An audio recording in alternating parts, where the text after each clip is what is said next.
You are listening to the Push Media Podcast Network.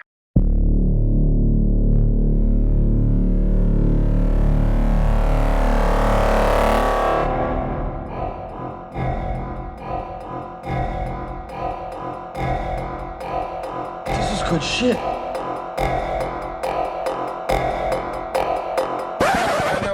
They are putting people on fucking trains. They are putting people on fucking trains. They are putting people on fucking trains. I hope you heard that clearly. I hope that point was hammered home. I hope that sentiment is now in your head. Russia is putting people, Ukrainian women, children, people without homes, displaced people, on locomotives. Fucking trains. Did you hear that correctly? When was the last time that you heard about a nation putting the citizens of other people, who maybe are already citizens of this new country, on a train and taking them? Where have they took them? Where have these newly made Russian citizens, or historically new German citizens maybe, or any other instance? I'm sure China has trains. I still don't know what the fuck happens over there. But when has there ever been an instance of a country putting people on a train, and that train went to somewhere good? It went to a Red Cross site. It went to a place with food and opportunities for better job prospects and a faster internet connection. Or did it lead to places like Treblinka, Auschwitz, and the third one? Fuck, I wish I had that, but don't let me forgetting the name diminish the passion here. Russia is putting people on fucking trains. Whenever any people get put on trains and taken, we have to do something, I thought that was the standard universally. I thought, historically speaking, the precedent was set that whenever a country, which we've deemed a bad guy, decides to start taking people and putting them on trains to take them, we now have to get involved. We were really, really not trying to fight the Nazis. We had a lot of people in our government, and this might surprise you, and I'm not making it up, but again, remind yourself, I have no idea what I'm talking about. But we really didn't want to fight the Nazis. We didn't want to fight the Nazis so bad, we had people like George Bush's great-great-grandfather Prescott Bush who were bankrolling the Nazis. But when the Nazis decided we want to get super crazy and start putting Jews on trains to take them to somewhere where they work to build a site for them to be killed later, we now have to do something. People on trains mean we have to get involved. Am I wrong? Trains are never good. Especially in war. Trains suck all the time, for the most part. Have you found yourself on New Jersey Transit? That's terrible. There's a more than not likely chance you might see an errant homeless penis, or just step in a pile of piss not sure where it came from. Trains suck most of the time. But historically, trains are really fucking awful. You bring up trains to pretty much most of the world's specific ethnicities, every group has a problem where they're like, fuck a train. The Japanese, fuck a train. Jewish people, I'm sure, are unsettled by trains. And now Russian people are putting Ukrainian people on trains. According to some Ukrainian officials, there is also, since July 1st, since June 1st, 2,000 Ukrainian children have gone missing. 2,000 of them. We have no idea where they are. That is not even counting the dead ones. That's 2,000 missing. Where did they go? Who knows? Probably a one-way train ticket to fucking Russia. By the way, in case you've missed it, because the world is not fucking paying attention anymore for some reason.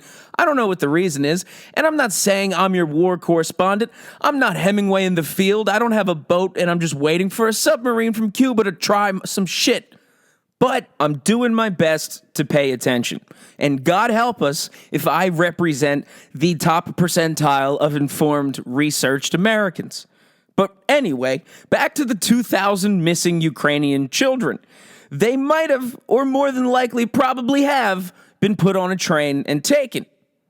Now, interestingly enough, coincidentally, and this is probably just based out of the altruism of Vladimir Putin's heart, but Russia recently passed a law that made it significantly easier to grant Russian citizenship to orphans left without parental care. Now, thank God Vladimir Putin is kidnapping and abducting children and invading countries and leveling families and homes and villages and history and culture and people and resources and stories and loved ones. But thank God he's doing it legally. He's doing it above board. At least he is legislating his atrocities. That way he ensures to do something that is critical of any functioning government. Any governing body of a people that is highly efficient, sets goals and reaches them, creates plans and steps, and is essentially efficient in running on all cylinders. A key fundamental principle of any government like that, and like one, Russia, for example, is that the leader is not lying. Vladimir Putin is not lying about shit. He has been the most forthright with his intentions. There has not been one shady thing, which is obviously surprising based on his Russian ethnicity, because they have a genetic propensity for criminality, thievery, and deceit. But what's fucking fundamental to the success of Russia and any other high-functioning government is honesty, forthright intentions, and transparency, which is something we are severely lacking. Vladimir has been an honest Abe, dare I say, when it comes to his plans as of late. Have those plans been war? Sure. Could it lead to a third world war? And at this point, with technology being where it is, probably sends us back to a Stone Age. And that's also based on a quote from Albert Einstein. Sure. But you have to respect that Vladimir has given us a fucking heads up. He's let us know every step of the way, hey guys, I'm about to do this. You can do whatever you want, react to this news however you feel, but Vlad has the confidence of a woman who has recently ended her on-again, off-again relationship where she usually just gains 15 pounds in between. She is walking out ready to start anew and set the world ablaze, just like her girlfriend, Vladdy Putin, who has said, I am a bad bitch. I am no longer going to be bossed around. I'm no longer going to be disrespected on a global scale. I'm not going to be uninvited to UN meetings. I'm going to show up and crash your party. But I am going to be respectful, and I am going to be an efficient leader, and I'm going to tell you. I'm not going to lie, because lying is bad. Now I want the Ukraine, and I don't care what it takes. I'll literally abduct orphans, but I'm not going to lie.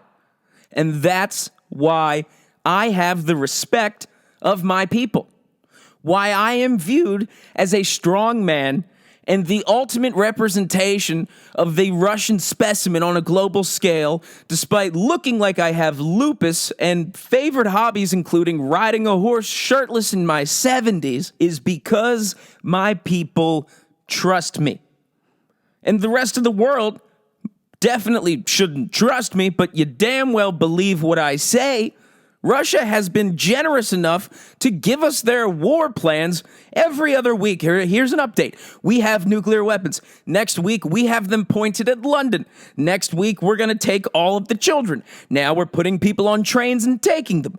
Russia hasn't lied about shit.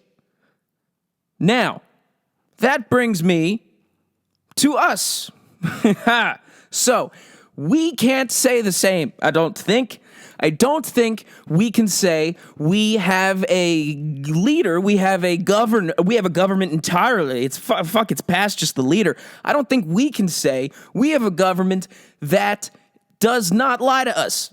I don't think anyone can say that. I don't think that's a matter of political party, lines. I don't think that's a matter of where you fall, partisan-wise. I think anyone, just casually, flippantly would say, sure, politicians lie.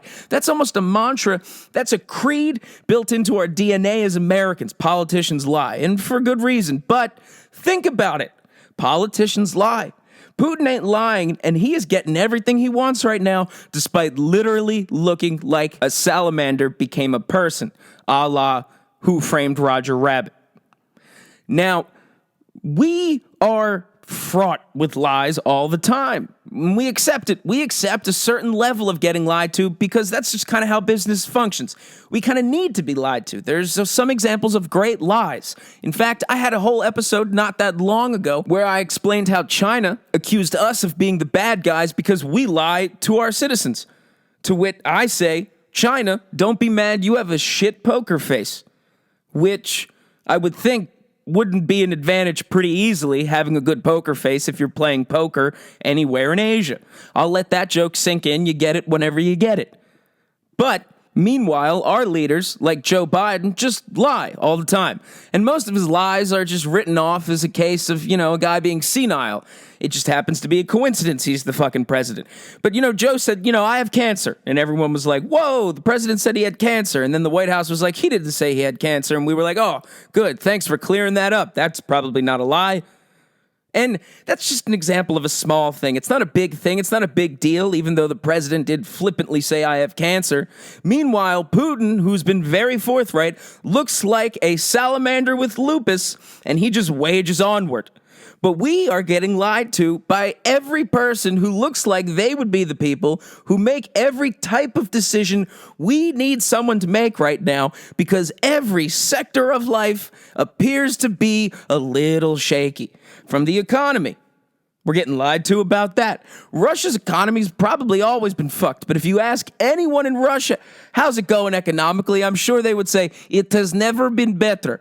Because they're fucking dumb, for one. Sorry, I don't mean to be racist, but socially, Russian people are the only type of white people which are just open season for racism. It's interesting, but it's true, and it's certainly fucking warranted.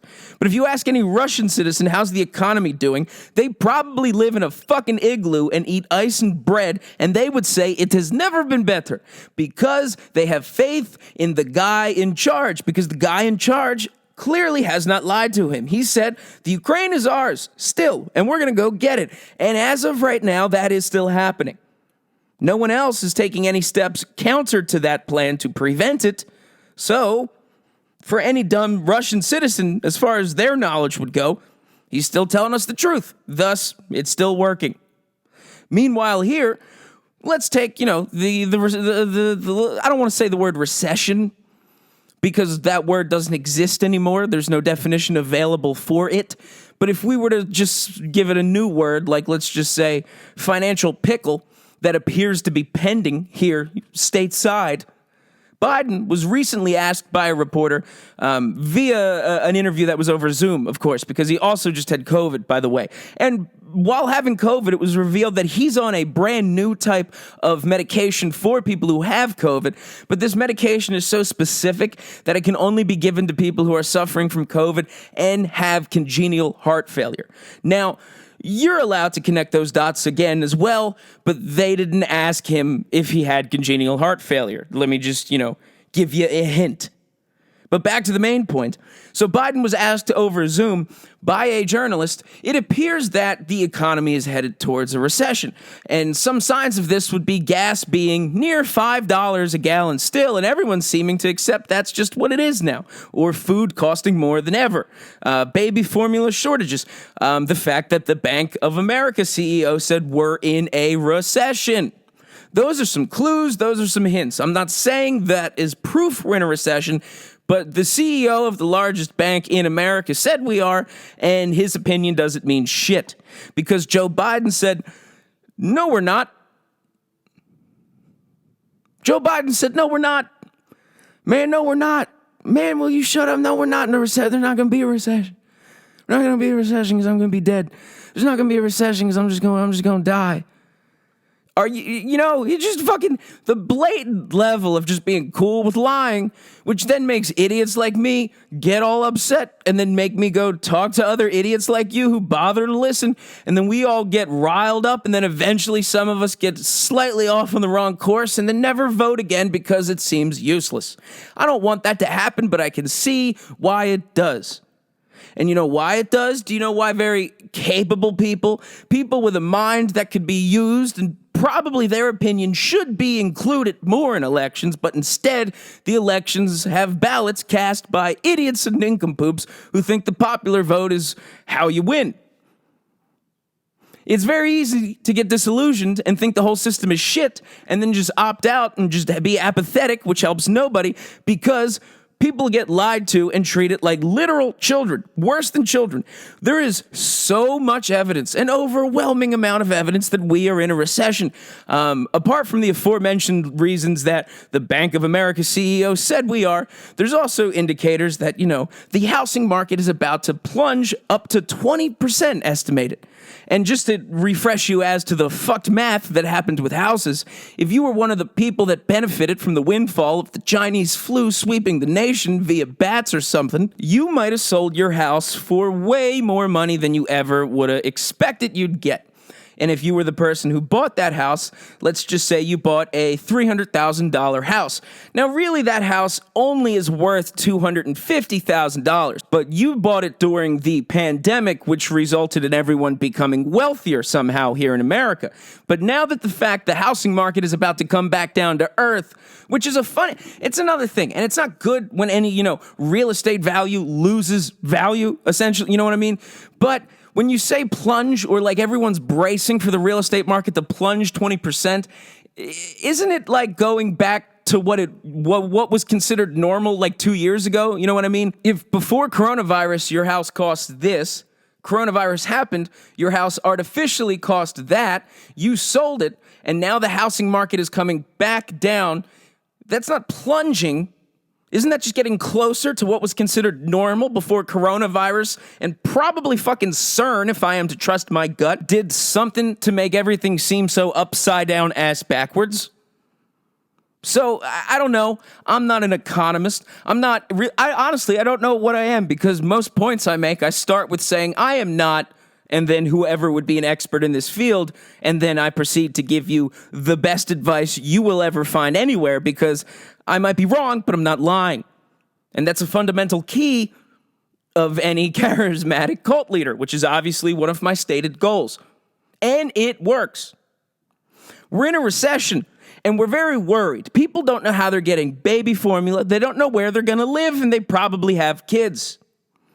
The cost of energy and heating and cooling's going up, food's going up, gas is going up, wages are going down. You know what I'm saying? These are things that concern people. These are just about as real a problem as you can face. And the people that are in charge and are certainly responsible to answer questions as to, hey, what are we gonna do?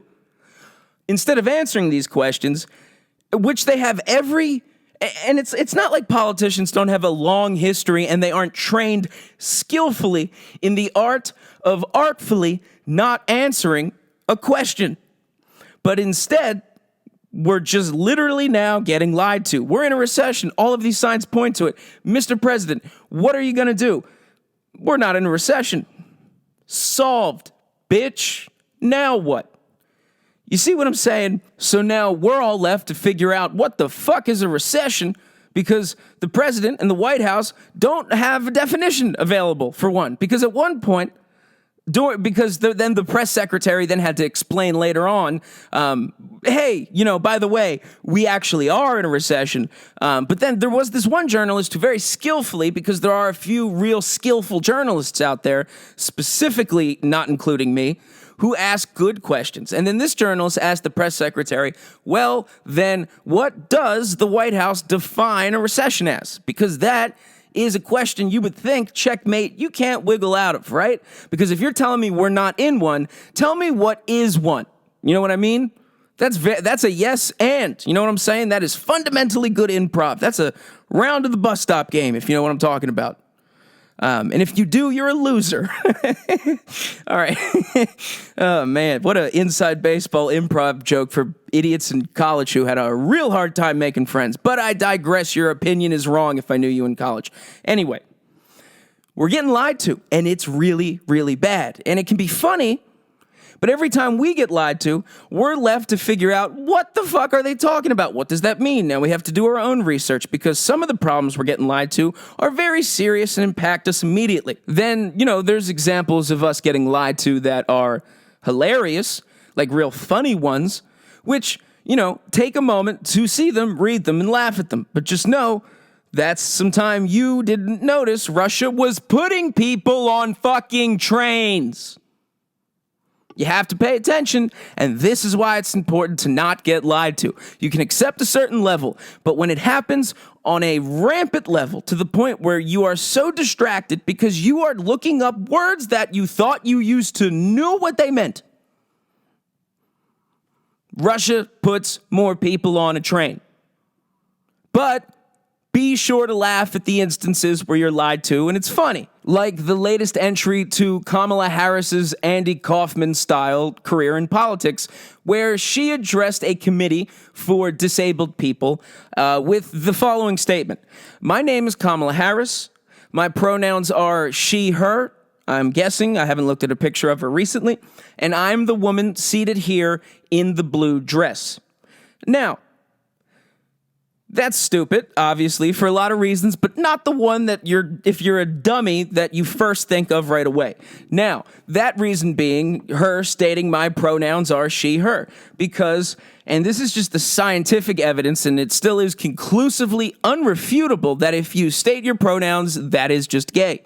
That's the science. That's not my opinion. That is the arithmetic of being real gay. But what's real funny, because then, Kamala got all the online kind of eye-rolly, right, trolly people, but for the most part, fair criticism, because it's like, dumb, I state out loud. We all kind of thought the Vice President, Kamala Harris, who clearly loves and really only was picked to be the Vice President because she was a black woman, and that's something Joe Biden said, not me. We all thought she was a woman, right? I was under the impression she was a woman because she, got the job of vice president because that was the only qualification for it. And just in case her pronouns didn't change and that wasn't breaking news, we now have a male vice president. Her pronouns are still she, her. But the fucking punchline of all time, to me at least, is that the White House's response to all of the criticism or just like, hey, what was up with that gay shit Kamala just did questions, the White House then said, Kamala stated her pronouns and the color of her dress because she was addressing a committee of disabled people that were blind. She wasn't pandering to the woke militia of today, pandering on a level that rivaled Hillary Clinton walking into the Breakfast Club with hot sauce in her purse. She wasn't pandering or anything. She was being courteous because she was addressing blind people. That's why she stated the color of her dress, you morons. She's not being condescending. She's not still stupid for any other reason either. She was being courteous, silly. Didn't you forget she was talking to blind people? That's why she described the color of her dress.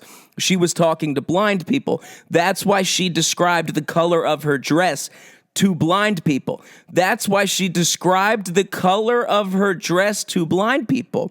She was talking to blind people. That's why she had to describe it. Think about how fucking dumb do you think we are? Blind people, and this is again according to the science, which was irrefutably gay earlier, blind people cannot see. Ever. Unless you have West Nile River blindness, which I'm not even sure is real.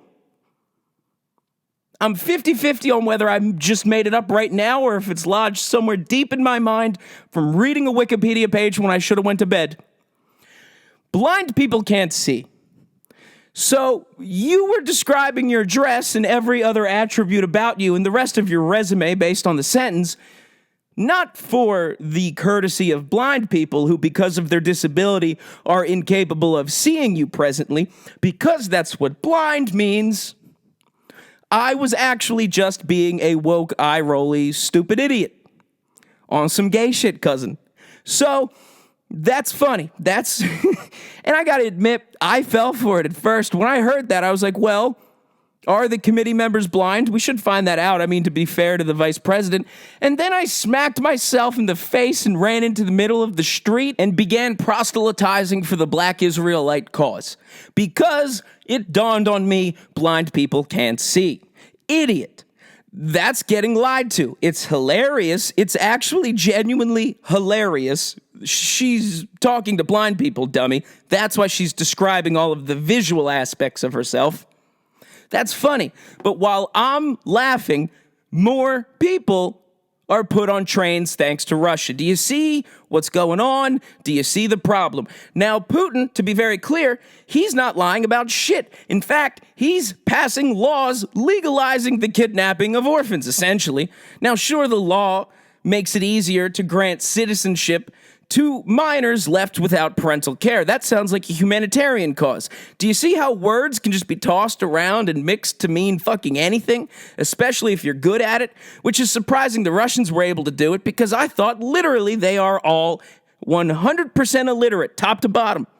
Turns out that's not the case, but they are an honest folk. I cannot take that from them. And believe me, I would if I could, because I don't think they deserve to own literally any possessions. Lying is bad, obviously. You know, it's kind of funny that you find yourself like harping or trying to make these grand points that you think are very insightful, but then you're like, wow, the theme is just something I learned in fucking kindergarten. Don't lie. That seems to be a good principle because something bad comes of it. If someone is lying, they are hiding their intentions for one of two reasons. They are trying to hurt you, or they are trying to hide the fact they have already done something bad. Now, in this case, Russia's not lying about shit, but they're sure doing stuff that's bad.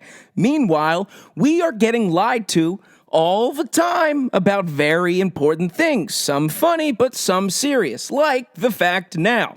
If you were one of the people who was wondering, isn't it weird that no one seems to care the president's son is smoking crack and there's videos of it? You are like one of the other 9 Americans in this country who wondered that. Now, it seemed like that could not become news at all. The Hunter Biden laptop story, that is. That could not get on television news if it tried. And it did. And a lot of people literally did try to make that happen. But it just wasn't happening. And it was weird. And a lot of people made this point. Why is no one talking about this? Well, it turns out we were getting lied to. And you know why? Because whistleblowers have come forward, several of them, to Senate Republicans, alleging that there are internal documents, which they have, proving that the FBI strategically campaigned to discredit any information regarding the Hunter Biden laptop. So, to answer the question, why does it seem like no one cared the president's son is smoking crack?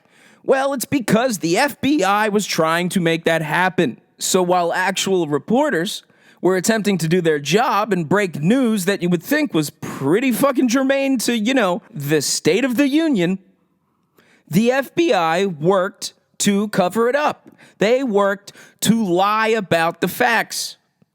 Now, hopefully, if you're one of the, I think, what was the number last I looked? 17 million people that listened to my last episode with Hunter Biden. I got the news out anyway. I did my part to thwart the FBI.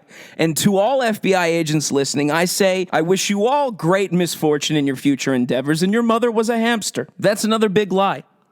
And thankfully, Hunter Biden is, as it turns out, just on crack. So I don't think you have to really worry about him in terms of him being like a weak link on the foreign policy scale, on that type of level. I don't see him accidentally causing wars. I just see him skimming money off of the Chinese government, which in reality, they are just collecting further blackmail material, which I'm sure the Chinese are pretty pissed off. Can't seem to make the headlines here. They were probably giving the watercolor painter all types of women, drugs, more oil, because that's what Hunter was really over there for if you were to take him at his word, because he wouldn't lie either. But if you're the Chinese party, you probably thought, I have this whole blackmail operation on the president's son. We could do anything we want. Turns out, no, you can't. One, because no one cares, but two, the FBI, really good at lying, and as it turns out, they have been doing it.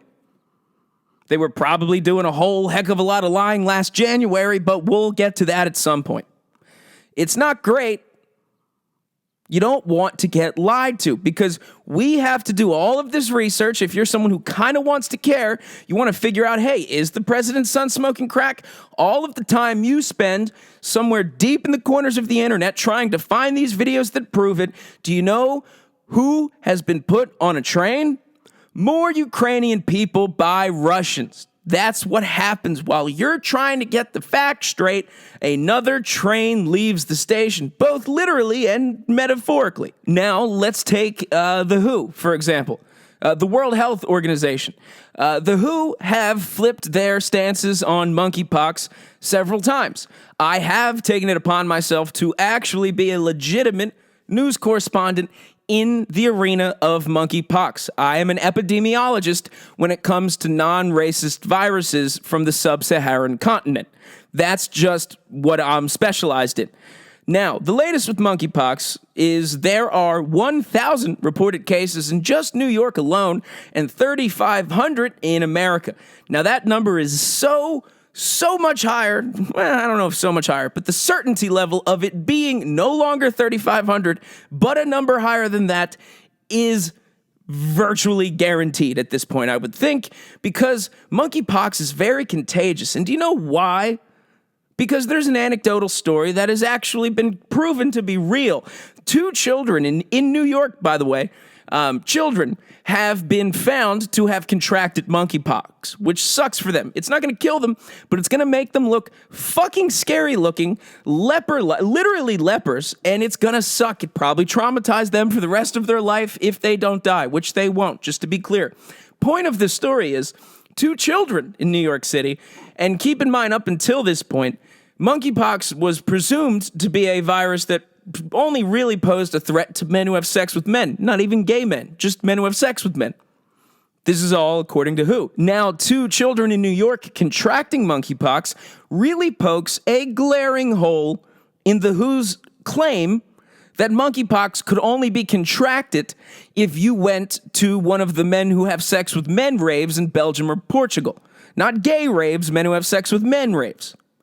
Odds are, and I'm surprised there wasn't some like high-ranking doctor from who came forward to say, we cannot rule out if these 2 children attended either of those men who have sex with men raves. That's probably truly something someone over there considered.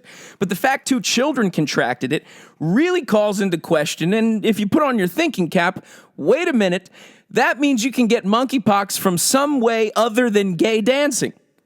It might just be airborne because these 2 children, as it turns out, both went to a Broadway play.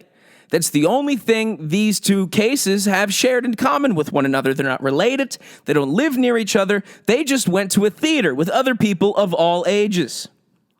But monkeypox only affects men who have sex with men. You don't have to worry about it. It's not airborne. Are you kidding me? What are you talking about? This is my impression of like someone who works at the WHO, obviously, if you're not getting it. The monkeypox is not airborne. What are you talking about? By the way, we're considering calling an emergency. But by the way, we're not. But by the way, we are. And all of the time, you're thinking like, Jesus, do I have to be worried about this? Because if you haven't looked at monkeypox pictures at all yet, and if you have, you're a racist definitively. That's according to the medical community right now. But if you haven't looked at a picture of monkeypox, that shit is scary as hell. I wouldn't wish that on my worst enemy. And if I am to find out that you can get that from just the air, we have a calamity on our hands, correct? Correct? Imagine I'm a reporter asking the WHO that, and the director of the WHO said, no. Only affects men who have sex with men, not a concern. Matter of fact, since you're asking me all these questions about monkeypox, you're a racist. Do you see how lying could pose an immediate threat to your life? Some lies could be funny. They could really make you chuckle. Like Kamala thinking it's important, she described the color of her dress for the blind. But some lies, like, the World Health Organization telling you something that literally makes you a biblical leper is not a big deal, when now children are getting something that we were told only affects a very specific sub-community within our population, that is calling into question your statement. Your statement has thus been proven a lie. And while we have to do all of this research to figure out what is a fact and what is your fiction, choo-choo, motherfucker, another train heads back to Russia full of orphans. Do you see the problem? You cannot be lied to. You're going to be lied to, but you should be very good at discerning when that's happening. And governments, which are ruthlessly effective, do not lie. It's crazy, but it's true. The most honest and successful governments are also very transparent. Russia, for example, has not lied about a single thing. In fact, they've given you advance notice. China tells all of their citizens, don't even have a thought of your own. And they say, all right. Dictators are pretty honest with what their intentions are, unless they were put there by the CIA. But if you're getting lied to, you have to do work just to figure out what the truth is. And you can do it. I believe you're all capable of it. In fact, I take that back. I think very few of you are capable of it, but some of you are. But while you are figuring out what's real and what's not, more trains of people head back to Russia. And trains of people are my limit for intervention, I suppose. Isolationism goes as far as finding out the villain is putting people on trains against their will. That's my limit. That's when we have to get involved. That's when we have to play to Team America World Police or whatever. It sucks. You could make all of the arguments till you're blue in the face that we should be an isolationist nation. This is not something we should get involved in. Blah, blah, blah, blah, blah, blah, blah, blah, blah. What are you, bankrolling the Nazis? Shut your dirty Nazi communist mouth. They're putting people on trains, you sick fuck. What has to happen for you to want to get involved? Like, what are you, the fucking police in Texas at the school shooting? Like, that's your level of courageousness? They're putting people on trains. Trains are always a bad sign, folks, specifically when we're talking about war, but even if you just use them still, they are an antiquated way to get around. That's like saying I take a steamboat to work. Go fuck yourself. The only difference this time is when Hitler was loading up trains and sending all the people to a really bad place, he was lying about it. He wasn't an effective leader. He was deceptive. He was dishonest. He lied about the trains, and he lost. Putin's telling you the truth about the trains, and